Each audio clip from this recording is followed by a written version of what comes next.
Bien, je vais vous montrer comment utiliser le site frisechrono.fr pour pouvoir compléter la frise qui est demandée en classe. Donc cette frise, donc elle commence en 100 avant Jésus-Christ et elle se termine en 2300. D'accord ? Donc l'utilisation du site est assez facile, mais il faut connaître les différentes fonctions. Donc déjà pour y aller, sur le navigateur Google Chrome ou Firefox qui sont présents sur les ordinateurs, vous allez taper Frise Chrono avec un S.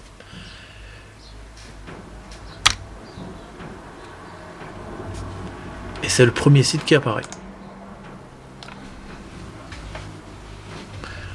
Arrivé sur cette page, donc ce sont des explications.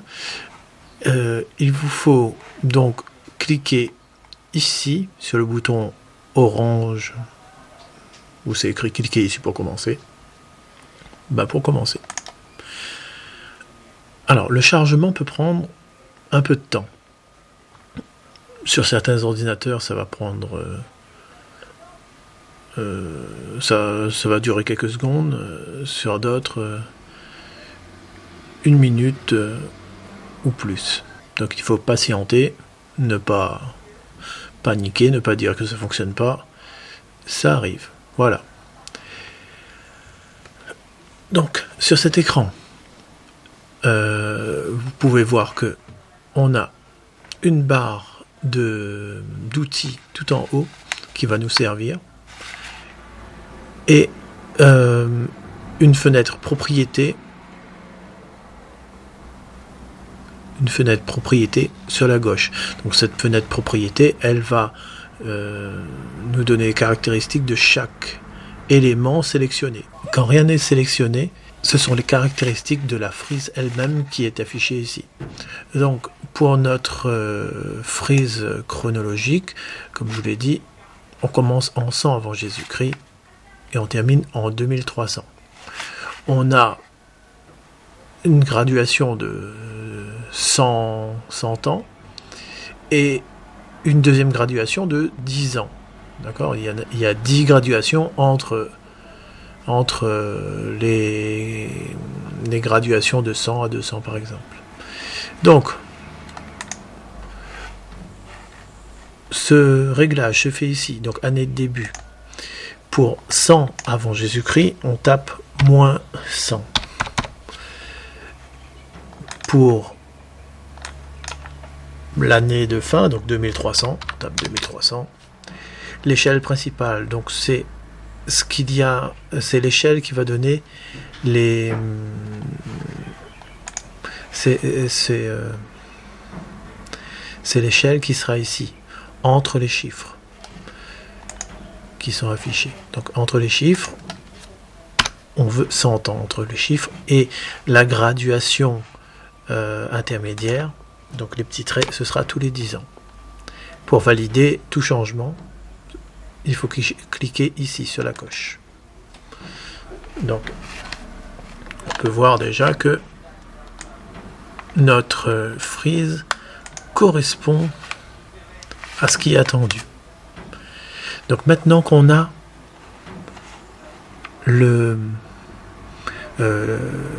la période, le début et la fin de la frise sont maintenant configurés. Donc le début et la fin de la frise sont maintenant configurés.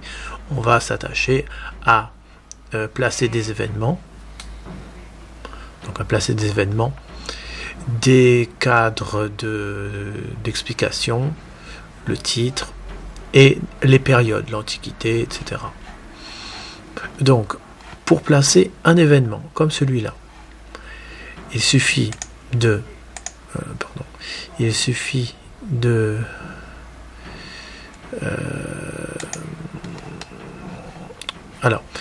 d'aller chercher dans l'outil, dans la barre d'outils là-haut, l'outil crée un événement classique. Donc la date, pour, par exemple, la maison gauloise, elle date de 50 avant Jésus-Christ. Donc, 50 avant Jésus-Christ, ça s'écrit moins 50. Le texte. Alors, le texte, il s'écrit directement ici, et non pas sur la frise. Donc, ici, maison gauloise. Vous pouvez passer à la ligne, et vous pouvez agrandir la zone de texte si vous souhaitez. Quels étaient les matériaux? Donc, les matériaux, à vous de le compléter avec l'activité précédente. L'image. Donc, pour chercher une image, il va falloir activer l'image en cochant ici. Donc, ensuite, vous allez chercher l'image sur votre ordinateur. Donc, en classe, je vous dirai où se trouve l'image. Ça se trouve dans technologie 5e, évolution de l'habitat, activité 2 et images. Bien, je reprends. Donc, pour ajouter l'image, il suffit de cocher avec image et vous allez chercher l'image dans l'ordinateur. Bien, une fois que l'événement est créé, donc la maison gauloise, matériaux, donc à vous de compléter. On peut compléter aussi la frise avec, ne serait-ce que, on va mettre la période, l'Antiquité. Donc, l'Antiquité de 100 avant Jésus-Christ à 476 après Jésus-Christ. Et donc, il faut créer cette fois-ci une période classique. Donc, ça se trouve ici, à côté de l'outil événement. Donc on crée une période classique. L'année de début, donc l'année de début c'était moins 100 et l'année de fin 476. Le texte. Donc le texte, il suffit d'aller voir quel texte il fallait. Donc l'Antiquité. Vous tapez tout simplement l'Antiquité. Et tout ça, on n'y touche pas. On valide et nous avons notre période qui apparaît ici.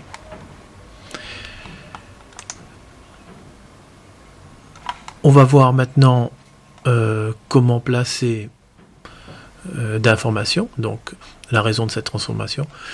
Pour ce faire, déjà je vais m'intéresser à... J'ai essayé de placer cet événement-là. Donc je vais placer cet événement-là. Je reviens. Donc, toujours pour créer un événement, ici et ici. Donc, la date, c'était 1200. 1200. Votre texte. Donc, je vous laisse compléter ce qu'il faut.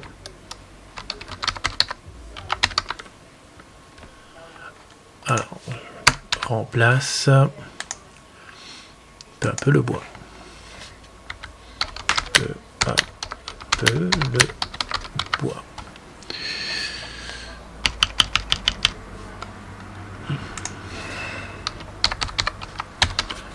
remplace peu à peu le bois. Avec une image toujours. Je vais aller chercher mon image.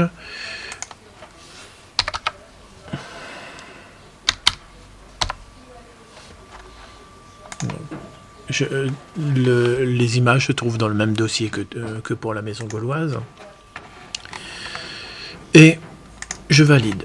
Donc j'ai mon image ici. Voilà. Et donc tout ça, on peut les placer comme on veut. Maintenant, on va placer cette information, donc raison de cette transformation. N'oubliez pas de compléter la raison de cette transformation que vous avez trouvé normalement dans la dernière activité. Donc pour ce faire, on va créer une zone de texte. Donc je clique sur l'outil et je place ma zone de texte. Donc entre ces deux-là. Donc il suffit de cliquer. D'accord ? Je refais l'opération. Donc pour créer ma zone de texte, je clique sur créer une zone de texte ici et je clique à l'endroit où je veux la créer. Alors c'est piégeur, enfin, on va dire c'est piégeant. Enfin ça porte à confusion. Le texte, on peut pas le modifier en cliquant directement sur la zone de texte, mais il faut le modifier ici, dans l'onglet, dans la partie propriété. Donc le texte, c'est raison de cette transformation, 2 points. Vous pouvez agrandir la zone de texte. Vous pouvez appuyer sur Entrée pour passer à la ligne. Et là, vous devez compléter les raisons de cette transformation. Hop. Voilà, je peux agrandir encore, modifier la taille, comme je veux. Si vous le souhaitez, vous pouvez mettre le texte, centrer le texte, le mettre à droite ou à gauche, le mettre en gras. Vous pouvez même choisir de la couleur.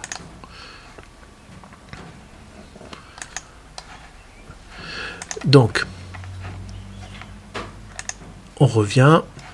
2 autres petites choses. Alors, ici, on a une ligne et ici, une flèche. Donc, vous en aurez besoin pour plusieurs éléments. Je vais vous montrer comment faire. Donc, pour créer une ligne ou un texte, les deux se créent avec cet outil. Créer une ligne. Donc, je clique. Et je clique à l'endroit, un endroit sur la frise. Donc, je clique ici par exemple. Donc j'ai une flèche qui est apparue. Je peux la déplacer le départ, le début, déplacer.